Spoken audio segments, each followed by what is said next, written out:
प्रियो, संसार में एक ही पुस्तक है जो अद्भुत पुस्तक या विचित्र पुस्तक कहलाती है और वह है बाइबल। बाइबल के ऊपर विचार करने से बाइबल हमें आश्चर्यचकित कर देती है। आइए परमेश्वर के वचन पवित्र बाइबल की विचित्रता पर विचार करेंगे कि यह किस किस क्षेत्र में एक विचित्र पुस्तक है या एक अद्भुत पुस्तक है। पहली बात है बाइबल की बनावट की विचित्रता। बाइबल के अस्तित्व पर विचार करने से हम आश्चर्यचकित हो जाते हैं क्योंकि इसकी बनावट रहस्यमय है। बाइबल एक साहित्यिक आश्चर्यकर्म है। यह पुराने संसार में भी एक पुस्तक थी और आज भी एक पुस्तक है। बाइबल का एक भाग सीरिया में लिखा गया, दूसरा भाग अरब में लिखा गया, तीसरा भाग इटली में और चौथा भाग यूनान में लिखा गया।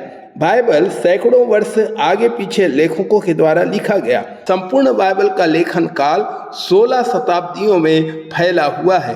दूसरा, बाइबल की एकता की विचित्रता। बाइबल की एक और विचित्र बात है कि यह एक पुस्तक होते हुए भी अनेकों पुस्तकों का संग्रह है। इसमें 66 भिन्न भिन्न ग्रंथ हैं। 40 भिन्न भिन्न लेखकों ने 3 भिन्न भिन्न परिस्थितियों के अंतर्गत भिन्न भिन्न विषयों पर लिखा है, फिर भी इसके लेख आपस में एक साथ मिलते हैं। तीसरी बात है बाइबल की जमाने की विचित्रता। बाइबल की एक और आश्चर्य की बात है कि यह पुस्तक आज तक जवान है तथा यह पुस्तक आज तक वर्तमान है। जितनी पुरानी बाइबल है उतनी पुरानी कोई भी पुस्तक नहीं है। बड़े बड़े लेखकों की पुस्तकें आजकल के लोग नहीं पढ़ते हैं। बाइबल ही ऐसी पुस्तक है जो इतनी पुरानी होते हुए भी वर्तमान समय में बड़ी रुचि के साथ पढ़ी जाती है। बाइबल पुरानी पुस्तक होने पर भी यह जवान है। आज तक बाइबल जीवित है। यह जीवित ही नहीं परंतु संसार में सब पुस्तकों से अधिक पढ़ी जाती है। चौथी बात है बाइबल की कष्ट की विचित्रता। बाइबल के विषय में एक और विचित्र बात यह है, संसार में यही एक ऐसी पुस्तक है जिसको क्रूरता और लगातार कष्टों का सामना करना पड़ा है। अनेकों बार बाइबल को जला दिया गया, समुद्र में फेंका गया, मिट्टी में गाड़ा गया। बाइबल को नष्ट करने के लिए अनेकों बार लड़ाई हुई। बाइबल को नष्ट करने के लिए राजाओं और नेताओं ने कमर कस ली थी। रोम के राजाधिराज लोगों ने तथा मंडली के सरदारों ने आपस में सलाह करके बाइबल को पृथ्वी पर से मिटा डालना चाहा। ईस्वी सन 303 में बाइबल की सब प्रति नष्ट कर दी गई थी।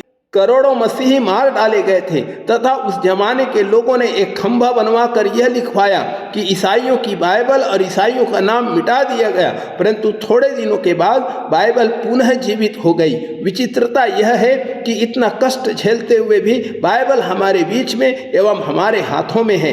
एक कट्टर विरोधी ने कहा था, जिसका नाम वोल्टायर था, उसने यहाँ तक कह डाला कि आज से 100 साल के बाद बाइबल का नाम मिट जाएगा। यदि बाइबल की एक प्रति रह भी गई है तो वह म्यूजियम में विचित्र वस्तु के रूप में रहेगी। बाबर ने भी बाइबल पर जबरदस्त धावा बोला। यह धावा सबसे अधिक और जबरदस्त एवं क्रूर था। शत्रुओं ने बाइबल को नष्ट करने के लिए कुछ भी ना रख छोड़ा। जितनी निर्दयता हो सकी उन्होंने किया। इसके अलावा सैकड़ों बाइबल के शत्रुओं के होते हुए भी इसकी लाखों प्रतियों को प्रतिवर्ष बांटा जा रहा है और संसार में प्रत्येक भाषाओं में वर्तमान है। इसका प्रभाव प्रतिदिन ताजा होता जा रहा है। इस कारण यह आश्चर्यमय पाठ्य पुस्तक है। पांचवी बात है बाइबल की शक्ति की विचित्रता। बाइबल अपने में विचित्र शक्ति रखता है। बाइबल में जो भी शब्द है वो ईश्वर का शब्द है। बाइबल के शब्द मनुष्य के ऊपर बहुत बड़ा प्रभाव डालती हैं। वह अपनी शक्ति द्वारा प्रत्येक जीवित आत्मा को ललकारती है।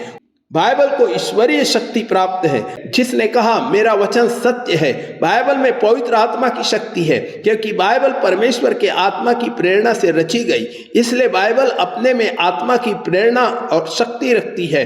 बाइबल एक प्रेरित पुस्तक है। प्राचीन काल में यह मनुष्यों को प्रेरणा करने वाली पुस्तक सिद्ध हुई है। प्राचीन काल से यह मनुष्यों के हृदय को अपनी शक्ति से प्रेरित करती नजर आ रही है। बाइबल में ईश्वर की शक्ति रहस्यमय ढंग से काम करती है। प्रभु ने कहा, प्रभु ने बोला, 3000 बार ऐसे शब्द मिलते हैं। भविष्यवाणी की पुस्तकों में 1200 बार प्रभु का यह शब्द सुनो यह आया है। इसलिए हम जानते हैं कि यह पुस्तक ईश्वरी शक्ति पूर्वक बोलती है। छठवीं बात है बाइबल की भविष्यवाणी की विचित्रता। बाइबल में एक और बात विचित्र है कि बाइबल आने वाली बातों को प्रकट करती है। बाइबल पहले से ही शताब्दियों पहले भविष्य के विषय में बतला दिया कि ये बातें होंगी और वो हुई। बाइबल की भविष्यवाणियों को पूरा होते हुए देखकर मजाक करने वालों के मुंह बंद हो गए और नास्तिक हृदय बदल गए हैं। बाइबल की भविष्यवाणियां अक्षर से पूरी हुई है।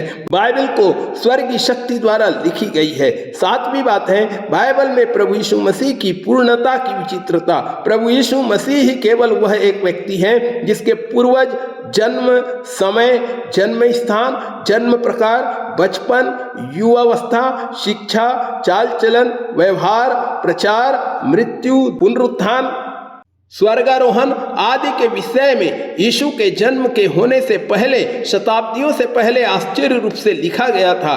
बाइबल की यह बात एक अंतिम आश्चर्यचकित बात है, अथवा बाइबल का अंतिम आश्चर्यचकित बात प्रभु यीशु मसीह का है।